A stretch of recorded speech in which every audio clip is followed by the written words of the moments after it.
All right, hello everyone. Hello. I hope you all passed your vision test. Everyone did okay?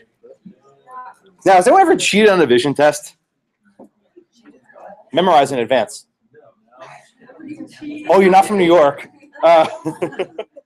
No, that's the thing. You memorize the charts in advance and remember line by line. None of you ever heard of this? Because who wants to wear glasses?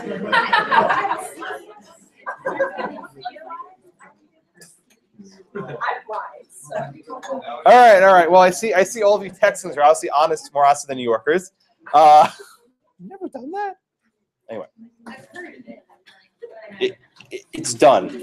In fact, in New York City, you can actually renew your license by mail. So very often, older people will simply just fake their vision tests. It's, I don't know, whatever. It's a New York thing. I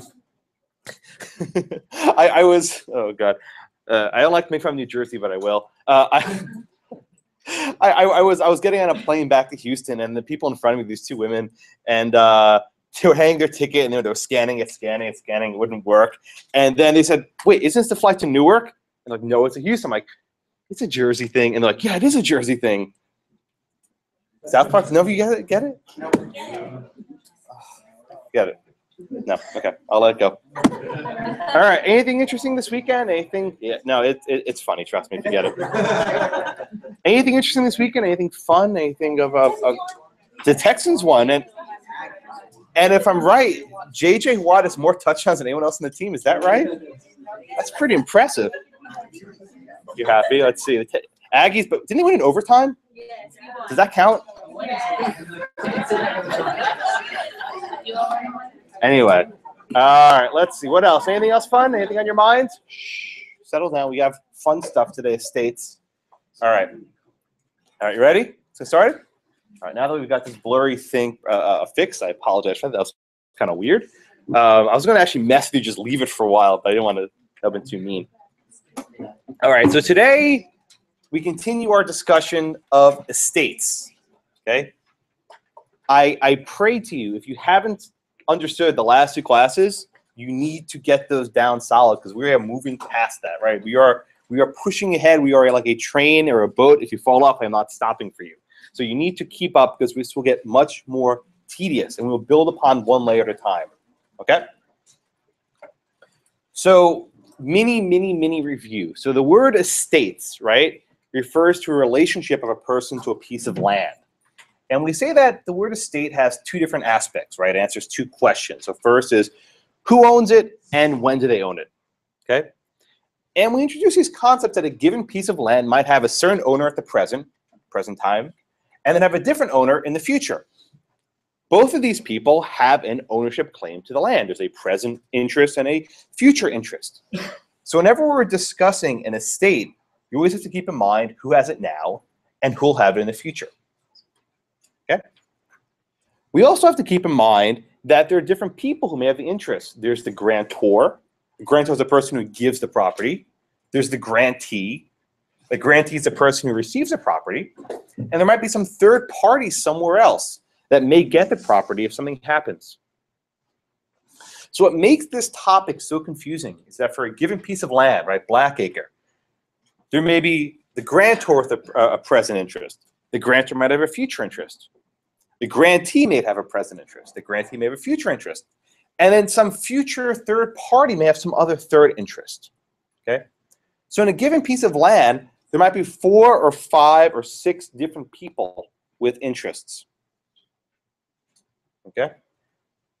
Your goal for this topic is to be able to identify each and every party, what their interest is in the present, and what their interest is in the future. That's your mission. It's not easy. I won't sugarcoat it. It's often going to be very difficult and tedious. And you're not going to be sure. Things go maybe either way. It might be ambiguous somewhere in the middle. What makes this even more annoying for you is that it's not written in plain English. The very specific words that are used to suggest certain types of interests and certain types of estates. You need to become fluent in this language to know what is being given to whom and when. Okay. Any questions on this so far?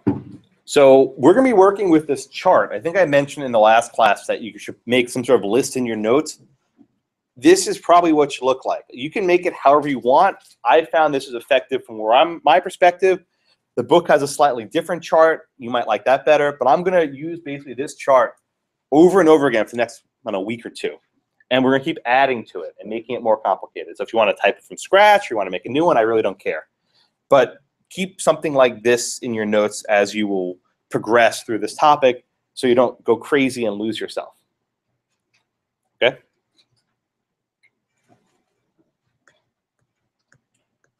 All right, any questions before we start? All right, let's try to fill in this chart. You'll know some of the rows.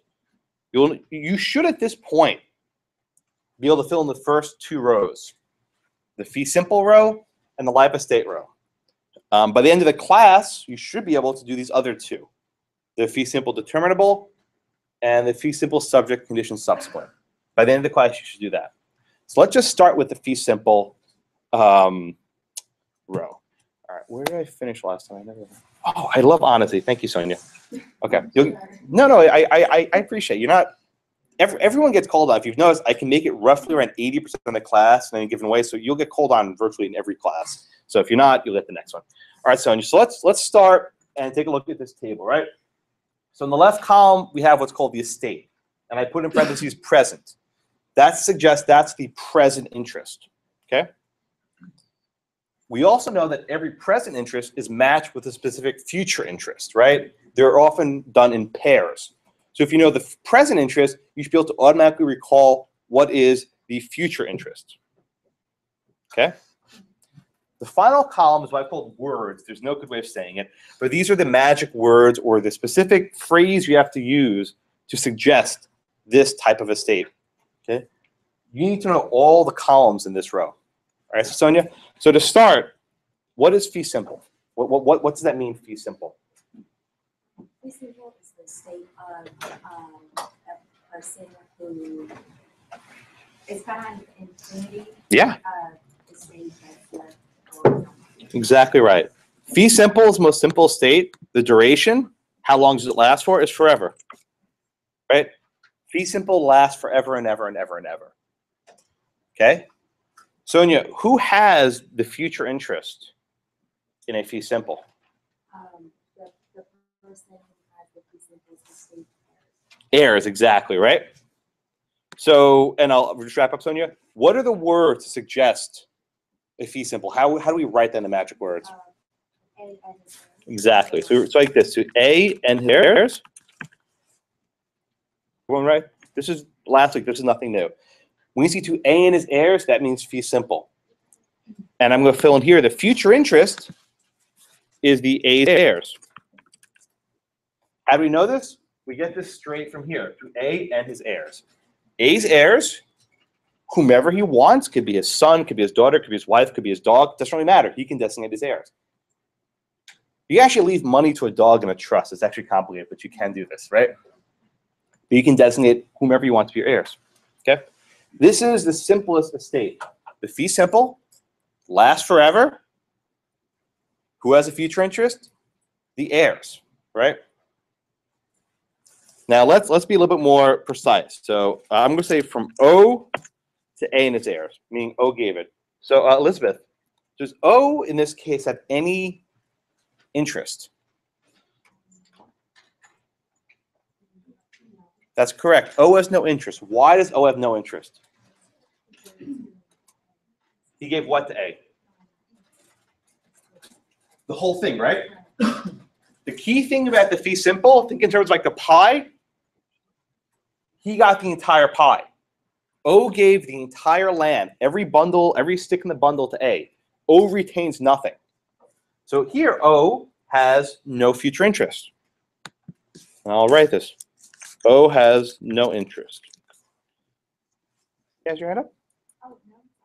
Your hand up? Okay, so we can say, right, O is the grantor.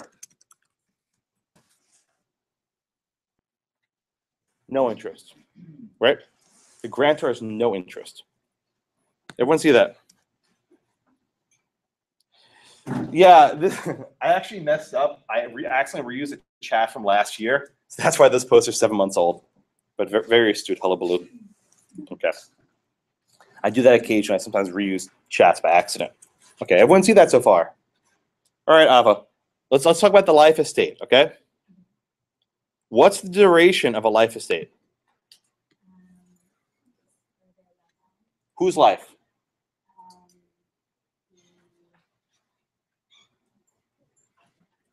Well, let's start like this. Let's start like this, right? How would we write out a life estate? Give me the magic words.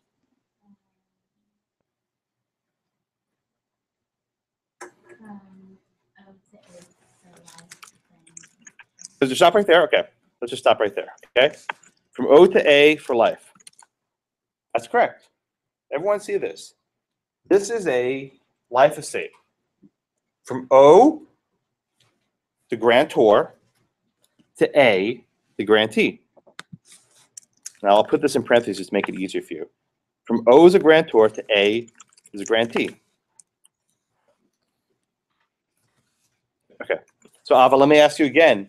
What's the duration in this example of the life estate? How long does it last? I'm sorry? Who's they?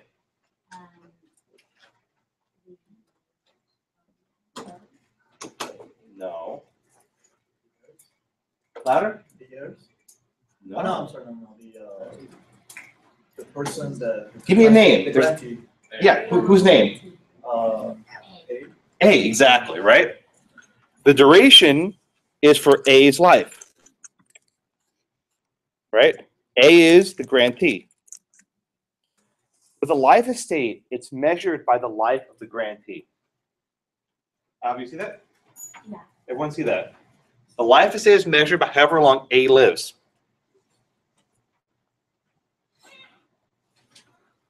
Okay? Everyone okay with that so far? All right, so now comes a trickier one. James? James, in this case, who has the future interest? Exactly. The grantor has a future interest, so O has it, right? What do we call O's future interest here? Let me be very precise with the language. Exactly. Yes. O has a reversion. And so I heard someone mutter, this entire column is future. So yes. So yes, I'm asking what is the future interest? It's reversion, right? So you can say O has a future reversion. Okay? If you want to be precise. Or a reversion in a future in reversion. Doesn't really matter. There are different ways of writing it. But O, the grantor, has reversion. James, how do you know that O had the reversion there?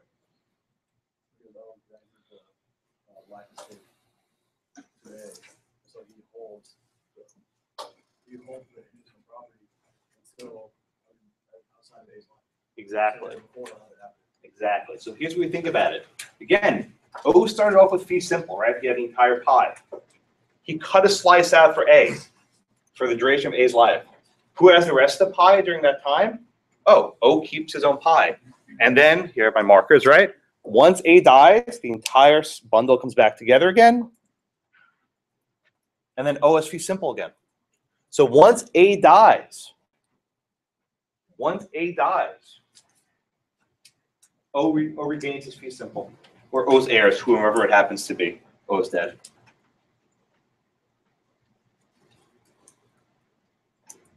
Everyone get that? Yes. Are you going to mention at all remainder? That's next. You're like 30 seconds ahead. Okay. So let's try a different example, which I think Ava was hinting at. Someone was hinting at before. Let's try this one, right? I think I cut her off. Let's say this one. From O to A for life, then to A's heirs. What you're thinking of? Okay. Okay. So this is the second example of the life estate. What makes these extremely tricky is with a certain present interest, you You may have several different future interests. It's not always a one-to-one match. Okay? So let's look at the difference here. And the first one says from O to A for life. Then what? Well, then we don't know what happens. Then it doesn't go to anyone else. It comes reversion back to O. But here, O did something a little bit differently, right? O said, okay, A gets it for life. And then when A dies, everyone dies. No one lives forever, right? When A dies, comma, then to A's heirs. So one trick of making your life a little bit simple, and this sounds so stupid, but I trust me, it works, is commas, right? Commas. When you see a comma, in almost every single case, that will separate the present and the future interest. It's not always the case, but virtually in every single situation, when you see a granting clause like this, and there's a comma, the first part before the comma is going to be your present interest. And the second part after the comma is going to be your future interest. I mean, this is not 100%, but this will get you probably 90% of the way there. Okay? And when you start getting 3 or 4 commas in a single sentence, you're going to be thankful you have this trick, because then you can sequence them one after another. Because you can have 3 future interests stacked one on top of the other, from A to B to C to D to E to F, right? Keeps going all the way. So be very careful with the commas. Perhaps you might not like punctuation. I don't really care, but pay attention to these commas. All right, so let's go back to this one, right? And let's go to Philip. Again, I'm talking about the second one, right? One over here, from O to A for life. What's the duration, Philip, of the life estate? The lifespan of A. Yeah, same deal, right? So A's life is the duration of the life estate. That's the exact same thing. All right, Stephen, let's go to the next column. Describe for me, please, the future interest for the second one, please. How would we describe, who, before we're saying how you describe it, who has it? Who has the future interest? A has it for life, and then after that, it would be A's heirs. How do you know that? Because it says then, Comma. then to A's heirs. Trust me on this one. Look at the commas. It seems easy now, but it gets worse next week. Okay. To A for life, comma then. The comma then, that signifies the future. So we know that A's heirs have the future interest. Okay. Stephen, do you remember what that future interest is called? It's called a remainder. Okay. A's heirs have a remainder. All right. Now I'll come back in a second. Samantha, does O have any interest here? What is O's interest here? Look at it. Is there any circumstance where O ever gets it back? Yeah. How? A's heirs die. No? A's heirs never die. The point of an heir is always in existence. No. See, remember I said last week, do not tell me all the heirs are dead? For whatever reason, lawsuits have this innate sense of wanting all the heirs to die. Trust me, the heirs, they're always heirs. They're always heirs that can be found. It's like the rare case with no heirs. So let's assume again, this happens every semester. Let's assume again, the heirs never die. Is there any circumstance where O might get it back? Well, no. That's right. What? So does O have any future interest? No. That's correct. Right? O has no interest. 0. Okay. Now, I want you to pay very close attention, right? Why is it called a reversion here, and why is it called a remainder here? Why would we torture you with 2 words that mean the same thing? You don't mean the same thing. So here's how you know the difference. Right? The reversion is with the grantor. Okay? The remainder is with a third party. I'm going to add a wrinkle to that in a second, but let me repeat this again. When you start off with a life estate, okay, and the future interest is in the grantor, it's called a remainder. Let me write this out because it's not intuitive, right? So when you start with a life estate and the future interest in the grantor, the future interest is called reversion. Write that down very carefully, okay? When you have a life estate plus a future interest in a third party, called remainder.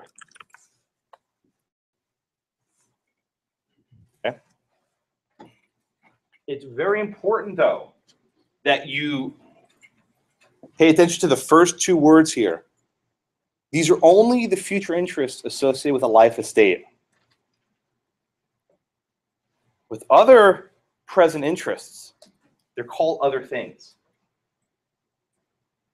Whenever you start off with a life estate and then there's some future interest, it's either going to be reversion or remainder. How do you know which one it is? You check who has the future interest. If it's the grantor, it's reversion. If it's some other third party, right, it's called remainder. Get that one cold, right? Because you will get yourself really confused. Because when the present interest is something else, we have all different names for the future interests.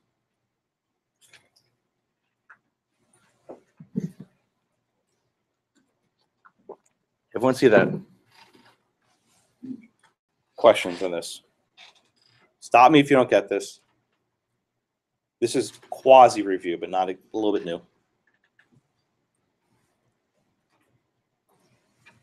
All right, so let's go back to our chart, okay? So, okay, we have these two new words, right? For future interest. When you have a life estate and the future interest in the grantor, it's reversion.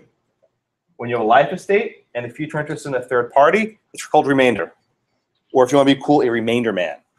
I don't really care if you want to use that word, but it's a remainder.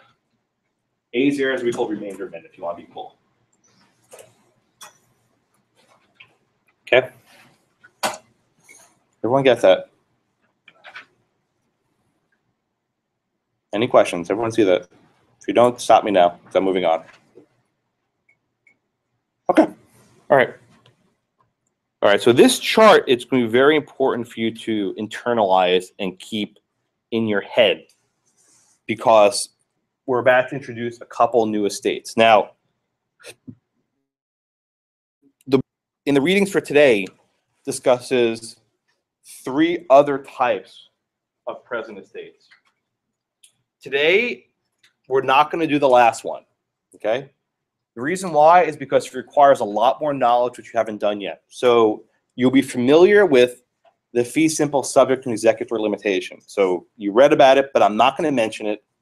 I don't want you asking about it today because it will confuse you unnecessarily. I say this from experience. Don't ask about it, okay? We'll get to it next class and the one after. It'll make more sense. Today, what I want to focus on are these two. The fee simple determinable and the fee simple subject to the condition subsequent. Okay? Now, there's this umbrella term. There's this phrase which will confuse you even more. A defeasible fee. Right? It's like there are not enough words to you. That's keeping these other words to memorize, right? Okay? The idea of a defeasible fee, fee is like fee simple, fee describes a piece of land. The feasible fee describes a grant that is subject to a condition. That's the easiest way of understanding it. Okay? So let's go back up to our table. Okay? The first two we studied, right? Fee simple and life estate. Okay, and then again, so Amanda, when does the fee simple end? At the end of the life of the grantor. Is there any chance it may end earlier than that death? Well, I mean, I guess if they were to sell their life estate, it's still, but it's still there. Yeah, it would end after the death. Can it end later than their death? Can it or not? I don't think so. That's right. With a life estate, it's going to end on a very specific day. The day the person dies. Like, we don't know when that will happen. None of us know our mortality, right? Nice philosophical question. We don't know when we'll die, but we will all die. I promise you, everyone in this room will die. It will happen eventually. It's sad, morbid, but it happens, right?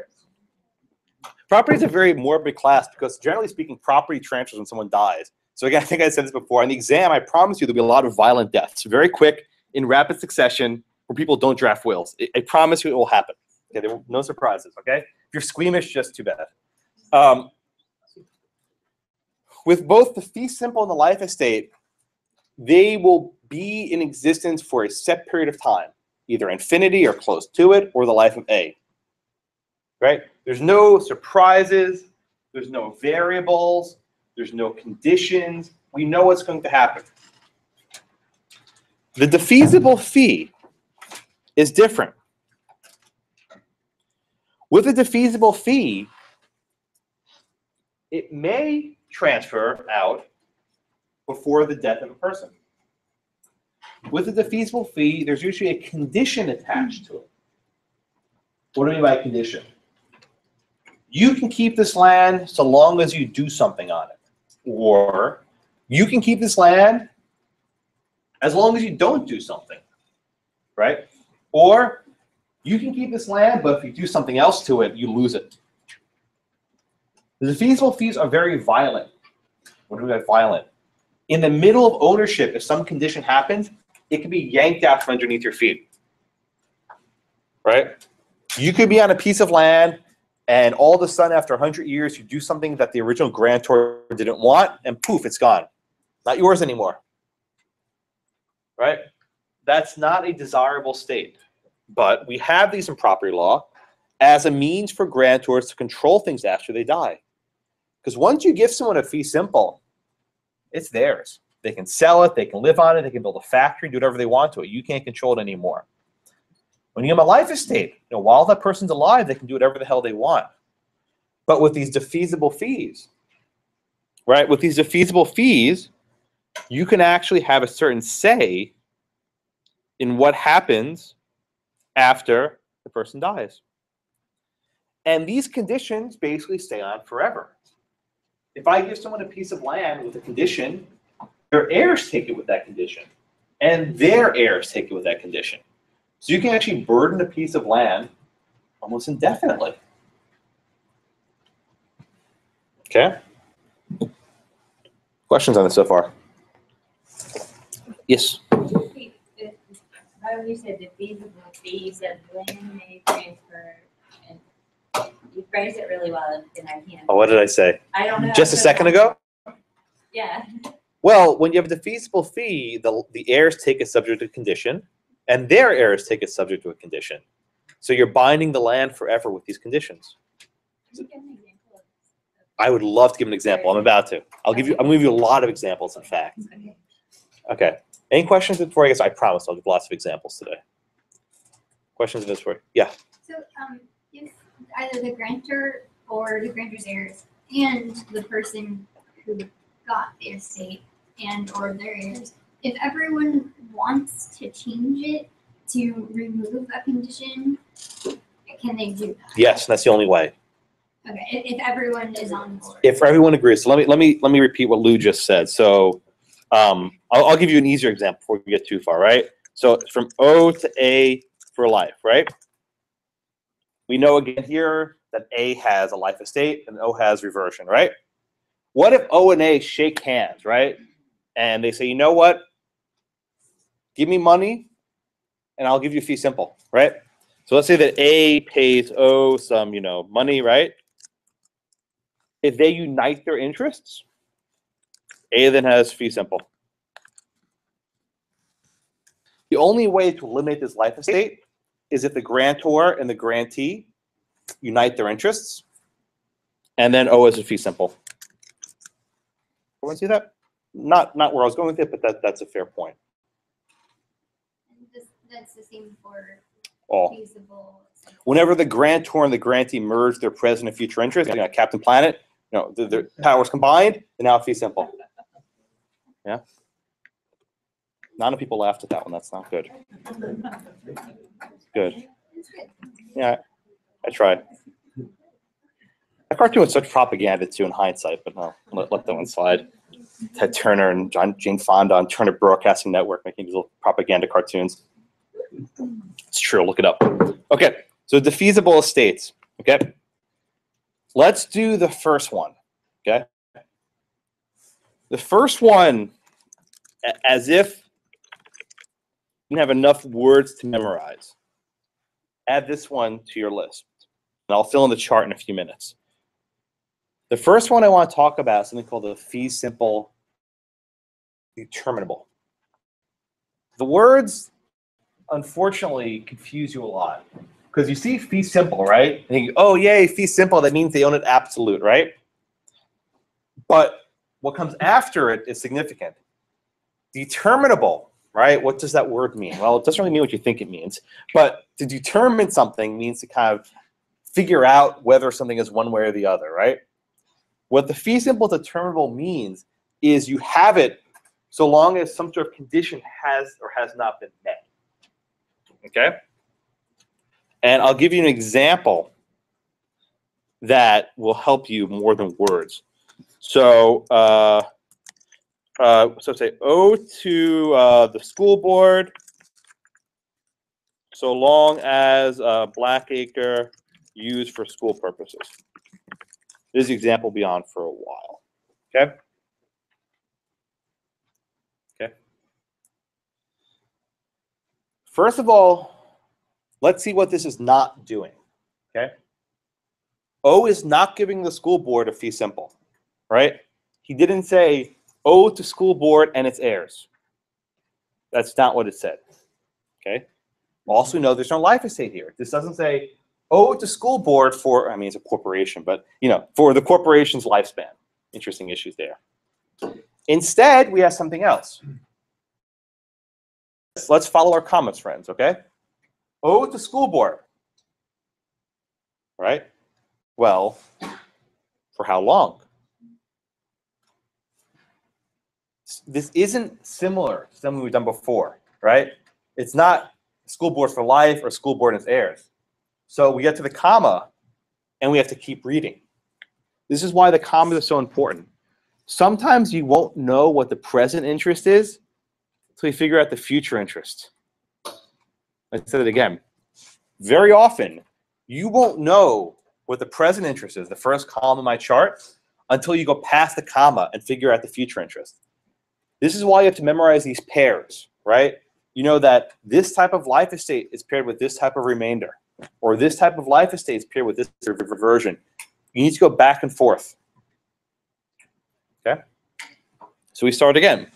Owe to school board, comma. You don't know what the present interest is yet, so keep reading. So long as Blackacre is used for school purposes. So long as Blackacre is used for school purposes. All right, so Carrie? Let's try and think about this in terms of duration. How long does the school board get to keep Blackacre? As long as they use it for school purposes. So essentially, what I take it as is they can keep using it for as long as it's done for that purpose. Okay. So there's no limit. Good. And what happens if, for whatever reason, they turn into a factory or something? From my understanding, it would go back to O. Okay. How do you know it goes back to O? Because they have it doesn't, they don't do what they're supposed to do, it automatically goes back to O. So I guess in a sense he would have a future interest as well. Yes. Okay. And you said two things there that are correct. First of all, O has a future interest, right? Right. How do we know this? Well, no one else is mentioned, right? Who are the only parties mentioned here? There's O and there's A. I'm sorry, O and the school board. I'm going to make it A to make it easier, just so I stop saying A, right? We have O and we have A. That's the only parties we have. We don't know anyone else. In any grant, there's always going to be a present interest and a future interest. There's always got to be both. So we know that A has some sort of present interest, And A has that interest so long as the school is being used for school property. You know, Black A can be used for purposes. But we know if for whatever reason the school is no longer used for that purpose, O's future interest kicks in. And Kerry said the word automatically, and that is actually correct. What makes this estate so violent is that it's automatic. The second the school is no longer used for school purposes, as far as legal title goes, A doesn't own it anymore. O owns it. It's very violent. I mean, of course, you need a court to declare that this is in fact the case, but the date of the transfer is when the school shut down. This is like the playground case we'll do in a couple minutes that you read about in the notes. Questions? All right, so let's put this example in our table up above. So if they use it as for school purposes for forever, nothing wrong with that. Yes. So yeah, I don't want to. It's a fee simple unless something. Unless, Don't say that. That's why I didn't want to say it. Don't say that. But as long as they use it for school purposes, they can keep using it. Yes, that you can say. Let's do the example here, okay? I want you not to try and take shortcuts. Drive yourself batty if you try and take shortcuts and describe it in ways that are not the correct way of describing it. You will drive yourself crazy, okay? The estate we're talking about here, for whatever reason, this thing has to load, right? The estate we're talking about here is the fee simple determinable. Okay. Oh, come on.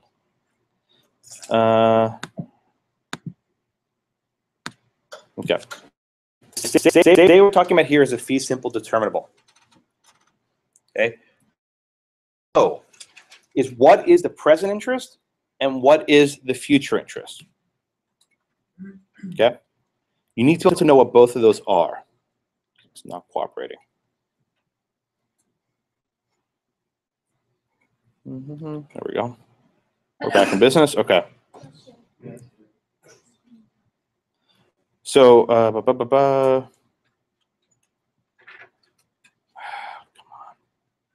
Anyway, I'll talk. So, what you need to know is the present interest. Okay. The present interest is called the fee simple determinable. The future interest is called the possibility of reverter. Okay? Come on, what are you doing?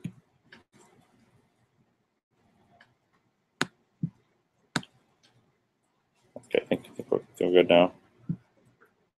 Okay, so we know the present interest is fee simple determinable. Okay? And it looks like this, okay?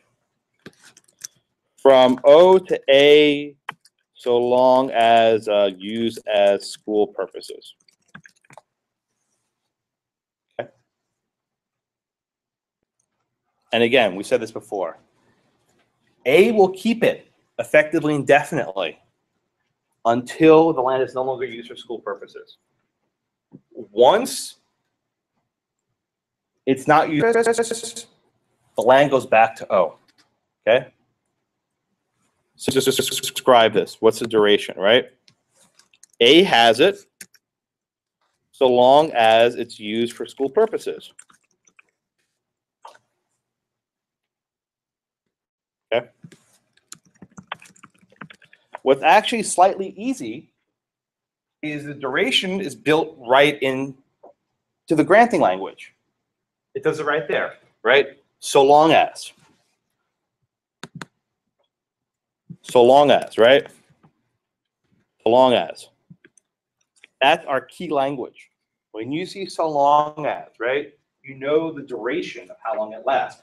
This is no different than saying for life. L'chaim, right? It's right in there. Okay? So let's try and figure out the interest. We know that A has a present interest. Okay? And we said that that interest is called a fee simple determinable. So what we can say is A has a fee simple determinable. That's what A's present interest is called. A has a present fee simple determinable.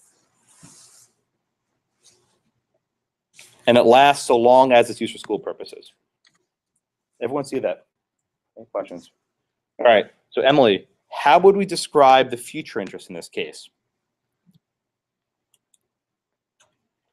First of all, who has a future interest? That's right. O has a future interest. How would we describe O's future interest? Get close. Say it correct. You said the words in the correct order. What's it called? Possible reverter. No. Really close. Yes. This is why the words are so important. O has a possibility of reverter. Say it 15 times, memorize it. Possibility of reverter. Possibility of reverter. Okay? The reason why it's so important that you get this right, and I promise you at least one of you will make this mistake. What's a future interest with the life estate called? Here, reversion. What's a future interest with a fee simple determinable? Possibility of reverter. At least one of you will confuse the two. Someone will tell me possibility of reversion. I promise you, do not say that. Do not tell me possibility of reversion. The future interest of the life estate is called reversion for the grantor. The future interest of the fee simple determinable is called possibility of reverter. Drill that into your heads with a power drill as hard as you can because you do not want to mess it up. Yes? I mean, I don't know if it's a silly question, but why would it be a possibility when you say that as soon as A breaches the condition, O automatically goes back to O? Okay, so your question is, why is it a possibility? Is it guaranteed that A will breach the condition? Maybe A will, maybe A won't. Hey, it's a possibility, right? So the reason why it's called possibility reverter is that there's no guarantee A will breach the condition. It may happen, it may not happen. No. And that's the beauty or the danger of the fee simple determinable. It's automatic. The possibility of reverter is automatic. Once the condition kicks in, it ain't a possibility anymore, right? It becomes complete. Once the condition, so once they turn this Blackacre into a factory, it's not a school anymore, right? The title effectively transfers to A. Now, you probably need to go to a court at some point to quiet title and have it declared, but you don't need to, right? The land between O and A, O is now the owner.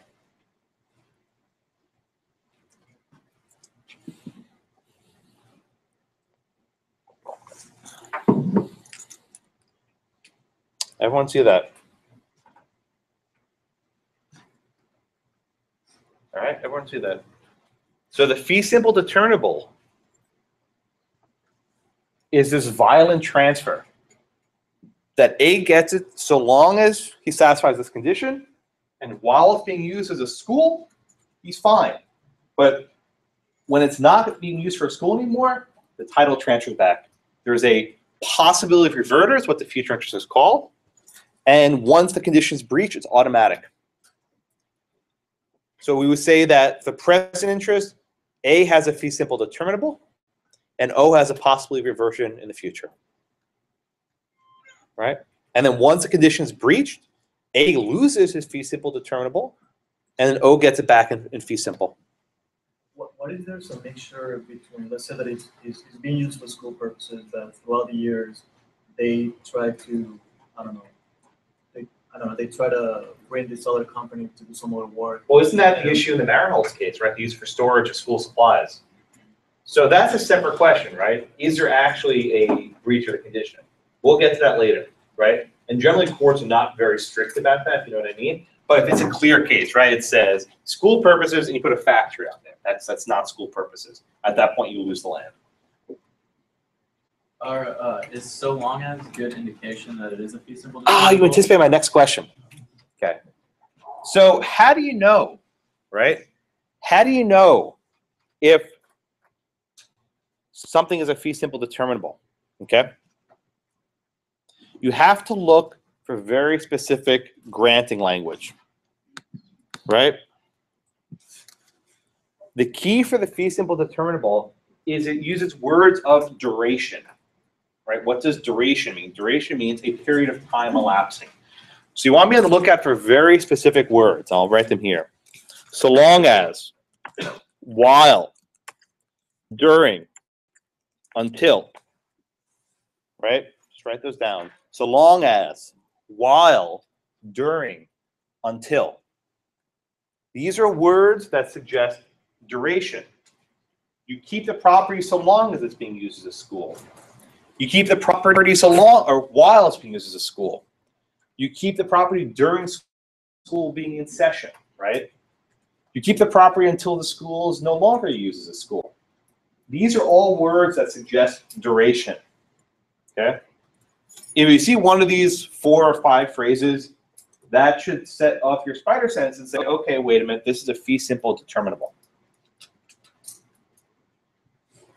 There will be other types of language which I'll discuss in about 2 minutes. But for now, you need to know if you see these words, you have a fee simple determinable. Right? So let's walk through this example one more time, right? From O to A, so long as it's used as a used for school purposes, right?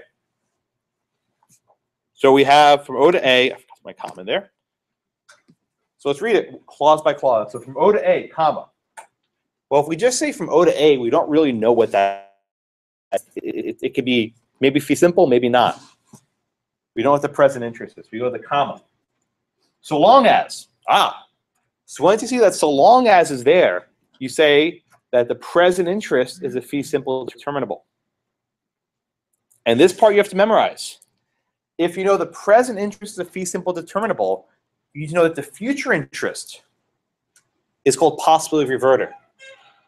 So A has fee simple determinable, and O has a possibility reverter.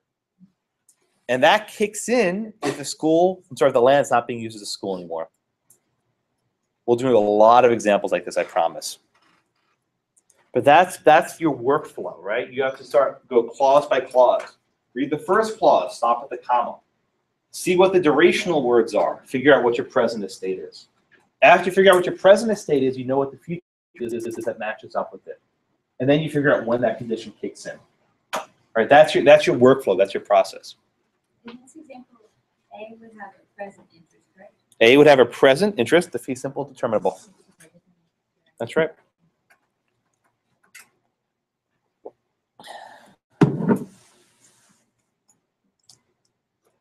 Okay.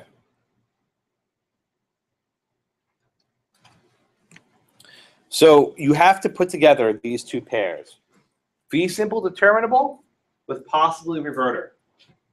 You need to memorize that. There's no way around that one. Fee simple determinable present, possibility reverter future. That's got to be cold in your head. You don't have to think about that. That's got to be instant. Okay? Everyone see that?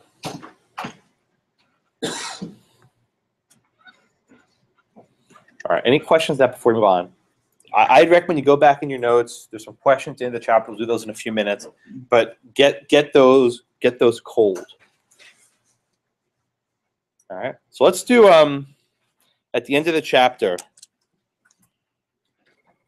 Oh no, not yet. We'll do that in a minute. Okay, sorry. We'll do that like in 10 minutes. We're not ready for those questions yet.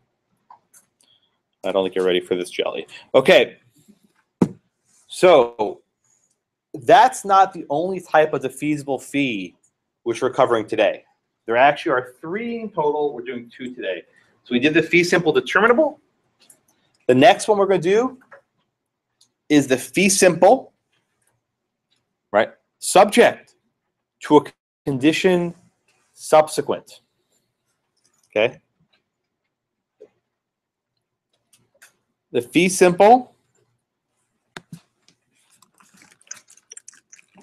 subject to condition subsequent. Now, someone's going to ask me, can we abbreviate this as FS? Don't. you can do it maybe later, but I want you to actually write it out now. I mean, you can do whatever you want. I can't tell you what to do, but I prefer if you wrote it out now, because you need to be able to say this coherently. Be simple, subject to condition subsequent, right? What if condition subsequent? Well, again, we start off with something like simple. There's a condition attached to it, right? A condition when, a condition subsequent, after. I know subsequent means after. It's a condition after.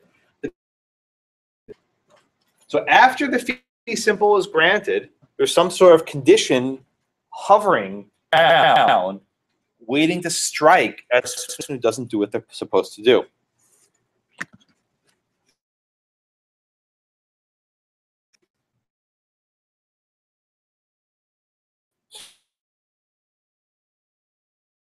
Fee simple, subject to condition subsequent. Try this one.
Well, one difference is, after my comma, they start off the same way, right?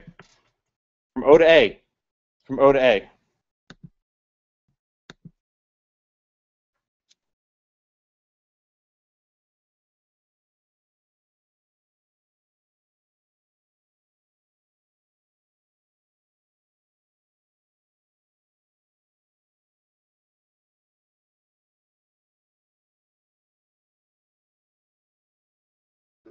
But if.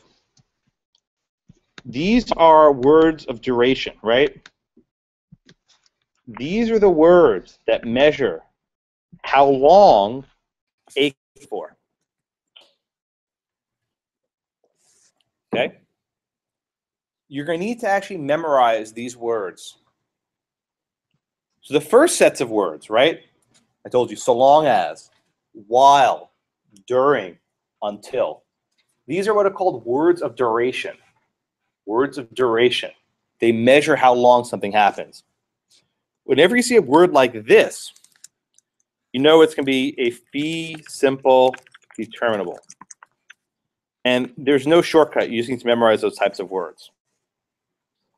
So long as, until, during, while. You know that the present interest is a fee simple determinable. Okay? We have different words here, though. Does everyone see the difference between so long as, but if? Remember you did this in logic in high school? If, then, if anyone's ever done programming, if this, then you do that, or if this condition or else that. These are what are called conditional words, right? Makes sense, it's a condition subsequent.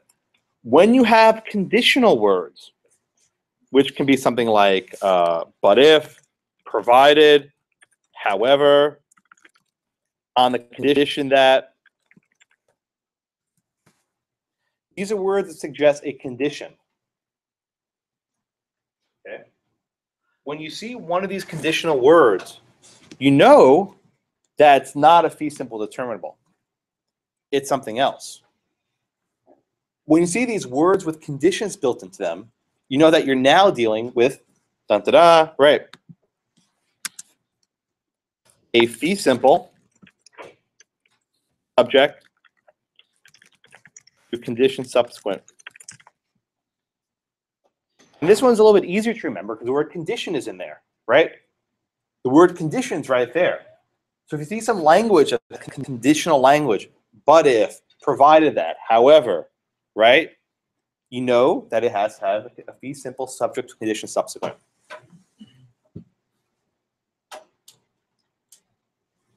Okay? So we've only now read 5, 6 words into the grant. From O to A, right, that much, you don't know what you're doing with. But then so long as versus but if, you now have different language, different granting language to figure out what the present estate is. Okay? Yeah. The words are exclusive, each of those, they're never mix and match or only on. Well, unfortunately, as we'll do on the case, say people aren't always very precise what they mean. But for now, let's stay with this with the standard, okay? All right. So we know here that again, right, the present interest, we say that A has a fee simple determinable.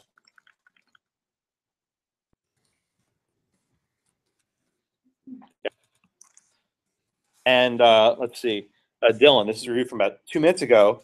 What is the future interest called in this first one? That's right. O has possibly reverter. You need to memorize the pair.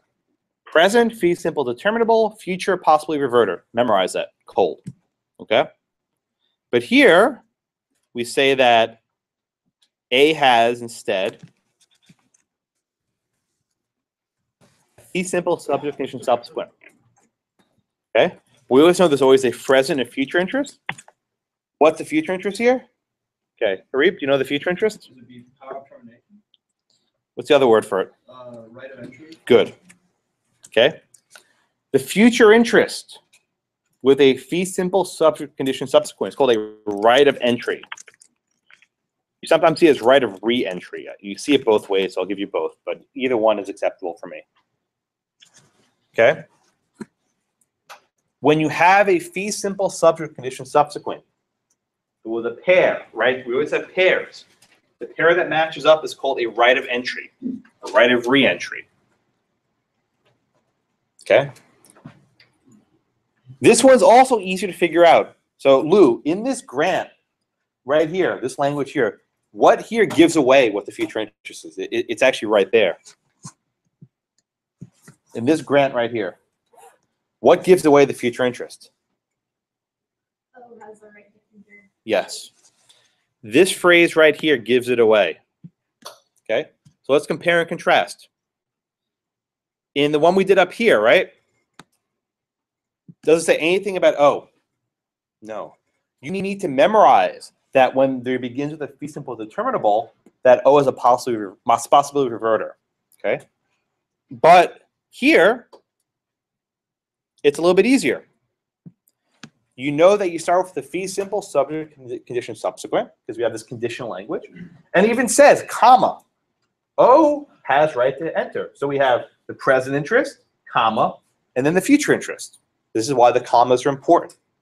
You map out who has it now, what's the condition, and who gets it later. At some point in the future, O has the right of entry to retake. Oh, you stole my next question. Now, you guys are good. I like when people anticipate my question because it shows I'm actually going where your minds are. So that's always very reaffirming. It doesn't always happen that way, right? O has the right to enter. Now, Alex, just because O has the right to re-enter and take it, does he have to? What happens if he doesn't re-enter the land? Good. Okay. So the biggest difference between the possibility of reverter and the right of entry is it's not automatic. Even the word itself, the right of entry, suggests the person has the opportunity to do it, but he need not to, right? With the right of entry, you actually need to take legal steps. This doesn't just mean you walk onto the land, right? You don't literally enter it. You take legal steps to reacquire it, meaning you go to court, right? The details aren't nearly as important, but it means you have to basically go to court. So my question is there a time, like, they have a right to enter? So under the common law, the answer is no. Some states that actually imposed by statute limitations, but generally the answer is no. So this could be hanging over your head. Can you get a declaratory judgment?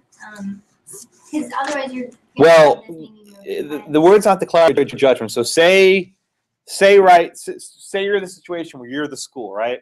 And then you convert it to say storing school supplies, right? You could go to court and ask them what's called quiet title, which would be asking a court to declare, is this actually being used for school purposes? So you can get that taken care of. It's very dangerous to be living under this cloud because at any point the other guy can swoop in and take your property. The other option is if you're there long enough, you might actually be able to gain it through adverse possession, which we'll talk about next semester, which I don't want to do now. So there is in theory a limitation, but not really.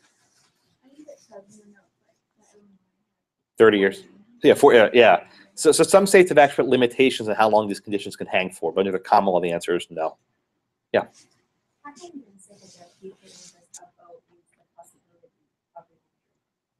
You would say that.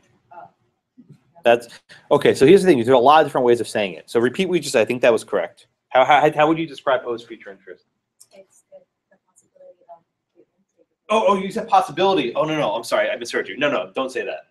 Okay. Please do not say that. I thought you said something else. Possibility of reverter, right of reentry. Don't ask me why they call that. Don't ask me that. Someone said logic before. I don't hear the word logic in this class. That's what they've been called since the time of Henry VIII, right? That's what they're called now. Possibility of reverter, right of reentry. Don't mix them up. Don't give me right of reverter or possibility of reentry. Do not say those. You will confuse yourself immensely, especially in a couple days, which gets even worse. All right, other questions? All right, let's go fill up our chart. Let's go fill in the last row for today, then we'll do some questions. Okay. So the example is like this. From O to A, but if not used, spacebar is not working today.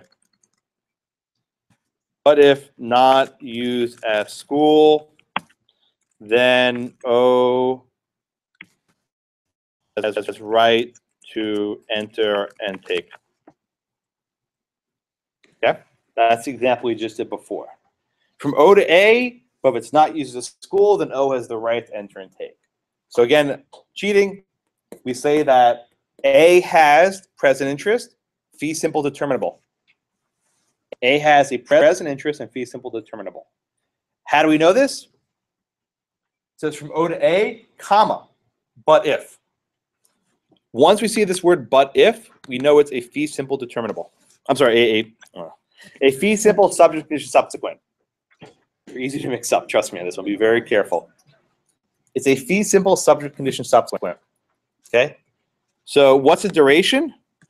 A has it as a fee simple subject to condition subsequent. Okay? And what are our magic words? And make this list. But if, provide, however, on the condition, right?